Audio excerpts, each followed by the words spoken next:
आज एक नए अभ्यास की शुरुआत करते हैं। अध्याय का नाम है रेखीय समीकरण।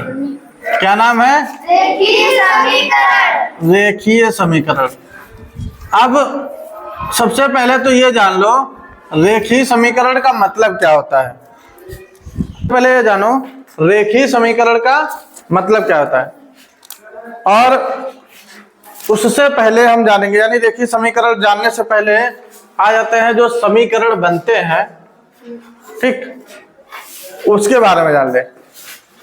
तो अभी तक हम लोग सिर्फ पढ़ रहे थे अंकों पर आधारित गणित, ठीक। क्या पढ़ रहे थे? अंकों पर आधारित गणित। और अंकों पर आधारित गणित पढ़ रहे थे इसलिए उसको कहा जाता था अंक गणित, ठीक। अब यहां से हम लोग जो अचर राशियां थी, ठीक, यानी जो अंक थे, अंकों का तो प्रयोग होगा ही, साथ में उसमें चर राशियां भी शामिल हो जाएंगी। तो ये कह सकते हैं चर राशियों के साथ साथ, यानी अचर राशियों के साथ साथ चर राशियों का भी प्रयोग जब हो जाए तो दोनों के संयोग से बनते हैं व्यंजक, ठीक। दोनों के संयोग से क्या बनते हैं? व्यंजक बनते हैं। और जब उन्हीं के बराबर में जीरो को लिख दिया जाए, या ये कह सकते हैं बराबर लगा के दोनों पक्ष में संख्याएं लिख दी जाए, तो फिर वो व्यंजक बन जाता है समीकरण, ठीक। वो व्यंजक क्या बन जाता है? समीकरण बन जाता है। और समीकरण जब बन जाता है तो अब उसी समीकरण में फिर प्रकार कई तरह के हो जाते हैं। रैखिक समीकरण, द्विघातीय समीकरण, ठीक। तो रैखिक समीकरण यानी रेखीय समीकरण जिनमें बहुपद की घात एक हो। बहुपद की घात का मतलब यक्स वाई जो आएंगे उनकी सबसे बड़ी घात एक हो, तो वो कहलाएंगे रेखीय समीकरण। अब रेखीय समीकरण जो होंगे, जैसे एक हम रेखीय समीकरण लिख रहे हैं 5x + 6। अभी ये इतना जो लिखा है ये है एक प्रकार से, इसको हम कह सकते हैं पद, बहुपद कह सकते हैं, या इसी को हम कह सकते हैं व्यंजक। इसी को क्या कह सकते हैं? व्यंजक। और यदि इसके बराबर में हम जीरो लिख दें तो ये बन गया हमारा समीकरण। क्या बन गया? समीकरण बन गया। अब अगर हम इसमें देखें तो इसमें दो तरह के हमको पद देखने को मिल रहे हैं।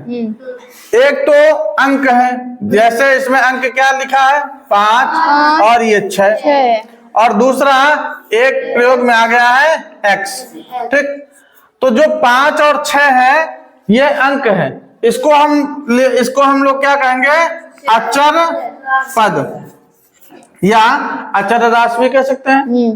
ये x जो है, ये जो प्रयोग में आया है, इसको हम लोग कहेंगे चर पद, ठीक। चर और अचर पद जानेंगे कैसे कि ये चर पद है अचर पद है। देखो चर का मतलब, जैसे गांव में देखते हैं, बताया था ना, बकरी, वो एक जगह कभी जब बकरी चरती है तो वो एक जगह नहीं रुकती है, थोड़ा इधर खाया, थोड़ा आगे खाया, फिर थोड़ा आगे खाया, यानी वो जगह जगह अपने स्थान बदलती रहती है, ना, यानी थोड़ी देर इधर थोड़ी देर उधर, फिर बदल गई। तो इसी तरह से जैसे बकरी अपना स्थान बदलती रहती है, उसी तरह से जो यक्स और वाई के जो मान होंगे वो भी बदलते रहते हैं।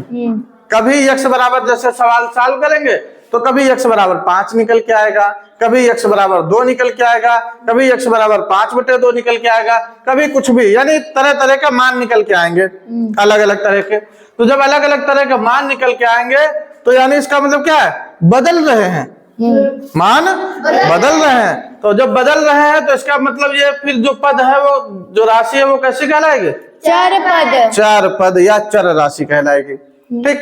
अब अचर पद यानी गिनती के जितने भी अंक प्रयोग किया जाता है इनको कहते हैं हम अचर पद। और अचर पद का मतलब क्या? जैसे 5 अगर आ गया किसी, यानी x का मान जैसे 5 आ गया, तो हम 5 को फिर 5 ही लिखते हैं। 5 को 4 नहीं लिखा जाएगा, 5 को 2 नहीं लिखा जाएगा। कहने का मतलब यह है कि वो जो मान आएगा नियत हो जाता है, ठीक। इसलिए इसको कहा जाता है अचर, यानी जो इधर उधर न बदले, या ये कह सकते हैं जिसका मान स्थिर रहे। जिसका मान स्थिर रहे, तो जिसका मान स्थिर रहेगा वो कहलाएगा अचर। ठीक।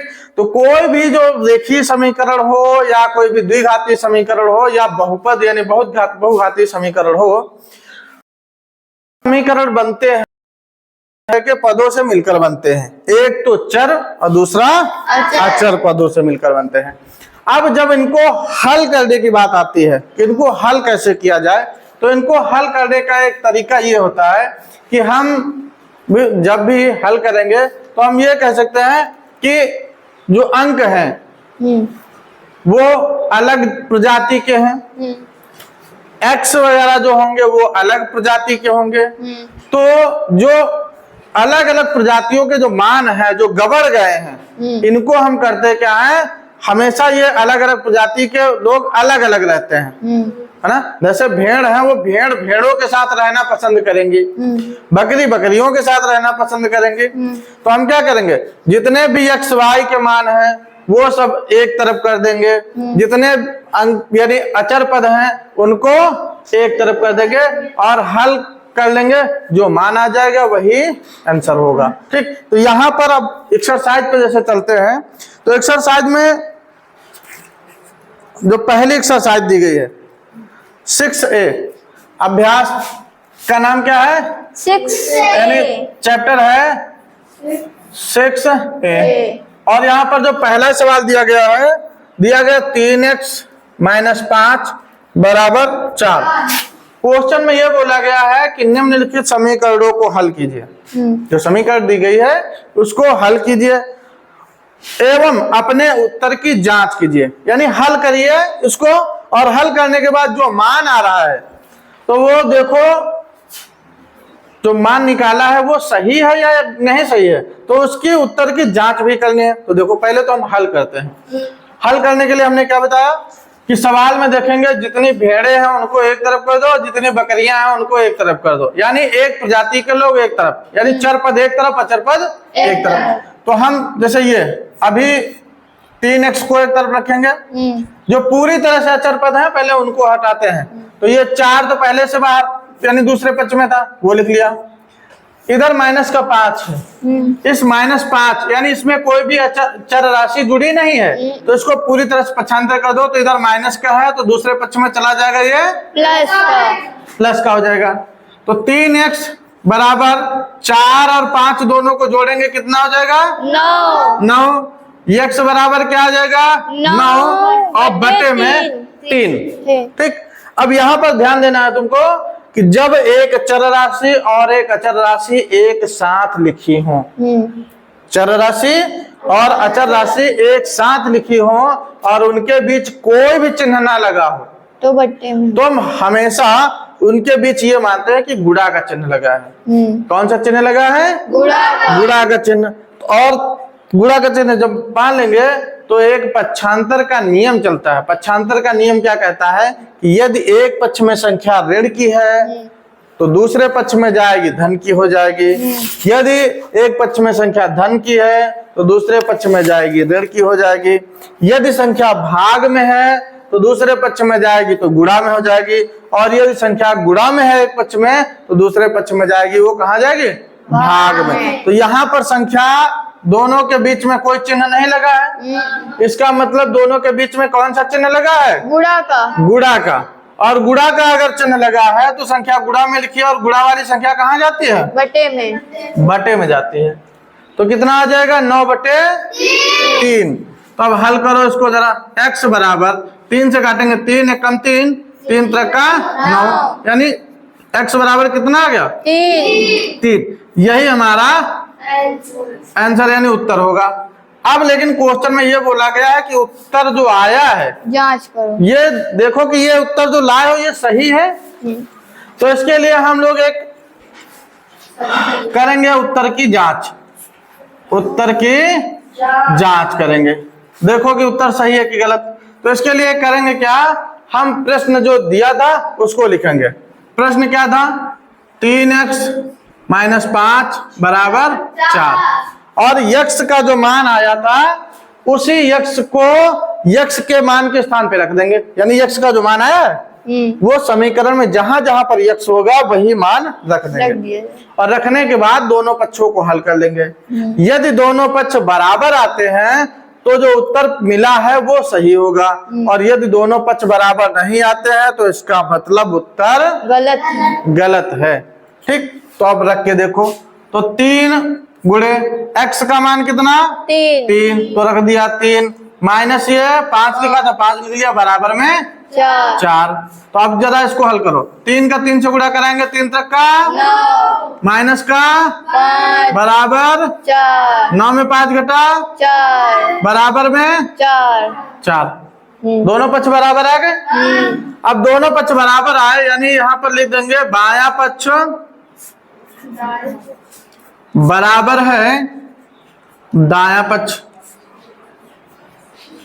ठीक, बाया पक्ष बराबर दाया पक्ष, तो इसका मतलब क्या है, अतः प्राप्त हल यानी जो उत्तर मिला है वो क्या है, प्राप्त हल सही है। सही है। ठीक, समझ में आ गया। इसी तरह से हम सारे क्वेश्चन इसके हल करेंगे। एक क्वेश्चन अच्छा और देखो जरा इसी का, क्वेश्चन नंबर से 5वां इसी का देखो।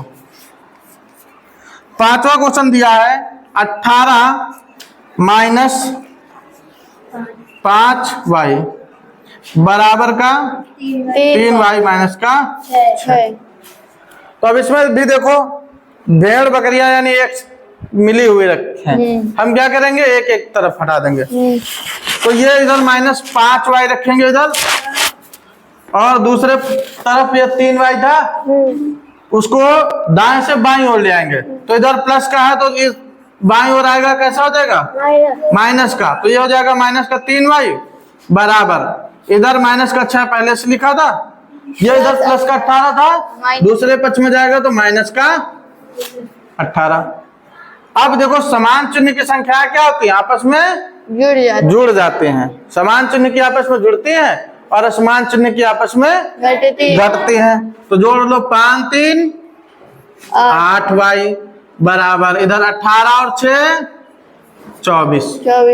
ठीक, तो y बराबर क्या आ जाएगा माइनस का 24 बटे माइनस का 8, माइनस से माइनस कटा 8 कम 8 8 त्रिक 24। y बराबर कितना आ गया 3।